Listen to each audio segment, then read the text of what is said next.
Bon bah nous voilà arrivés à Saint-Étienne. On va pouvoir enfin commencer cette reconnaissance de parcours pour la 70e année de la Saint-Élion. Je vais être accompagnée de Marie et de Kylian. C'est parti, vous êtes prêts? Allez, go! Allez, on y va! Si j'avais un conseil à donner à ceux qui se lancent dans leur première Saint-Élion, c'est vraiment de tester tout le matériel. Les chaussures, la frontale, la veste, les gants. C'est vrai que c'est toujours une course qui est quand même assez longue, c'est de nuit, c'est pas commun. On est amené quand même à être dans du froid, il peut pleuvoir, neiger, donc je pense qu'il faut bien se connaître. Donc là c'est vraiment la nouvelle partie du parcours. En bas on a Valfleury, en haut on a le col de la Gâchée. Donc on est sur des nouveaux petits sentiers, j'imagine qu'ils vous parlent pas trop. Tu reconnais un peu Marie? Pas du tout, on n'est jamais passé là. Je vous double. C'est vrai qu'au début on se sent vachement bien, du coup on se dit ouais on peut courir, on peut y aller, mais après il faut se rappeler comment va être la fin, et donc ouais je pense qu'il faut vraiment prendre les montées cool pour pas se fatiguer.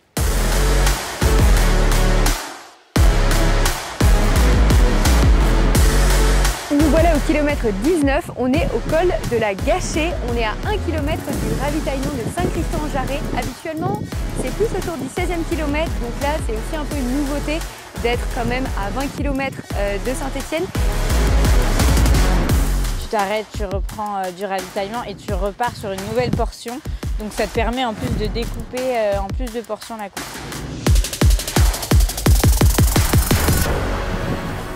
C'est parti pour la deuxième partie de parcours. On va découvrir ensemble tous les best-of qui sont réunis pour cette 70e édition. On va commencer par le bois d'Arfeuil, le Rampeau, le Signal Saint-André et on va continuer dans les bois avec le bois de la Gorge, le bois de la Dame et le bois Bouchat. On y va? Allez, go!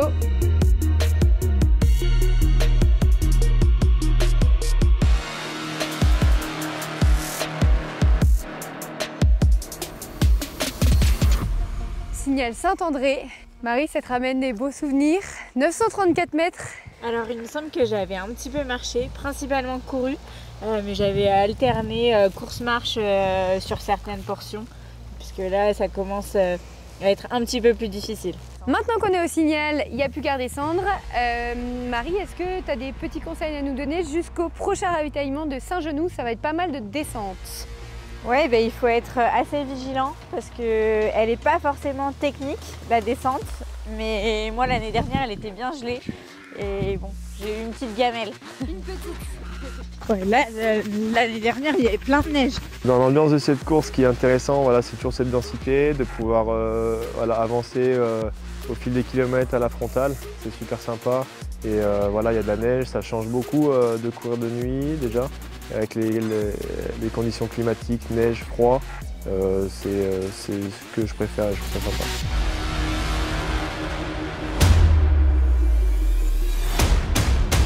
Bon, bah dernière montée, grosse montée, les aqueducs.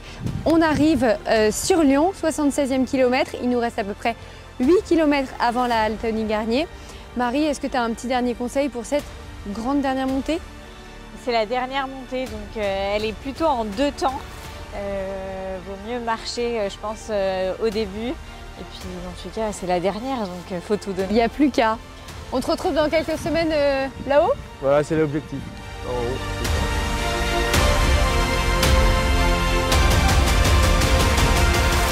Il vous reste moins de 2 mois pour finir votre préparation et être le 1er décembre prochain parmi tous les finishers.